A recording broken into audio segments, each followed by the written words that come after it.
ప్రభువైన యేసుక్రీస్తు నామంలో అందరికీ వందనాలండి. మత్తయి సువార్త 5వ అధ్యాయం 11వ వచనంలో, జనులు నా నిమిత్తం మిమ్మల్ని హింసించినప్పుడెల్లా మీరు ధన్యులు, మీ మీద అబద్ధ సాక్ష్యం చెప్పినప్పుడెల్లా మీరు ధన్యులు అని దేవుడు ఇక్కడ చెప్తున్నాడండి.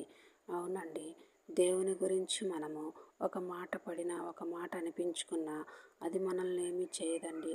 కానీ దేవుడి గురించి దేవుని కోసం మనము రోషం కలిగి నిజాయితీగా జీవించాలండి.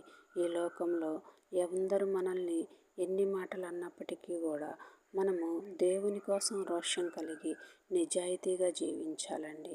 ఈ లోకంలో ఉన్నంత వరకు కూడా మనము ఎంతో జాగ్రత్త కలిగి దేవుని యందు భయభక్తులు కలిగి నిజాయితీగా జీవించాలి.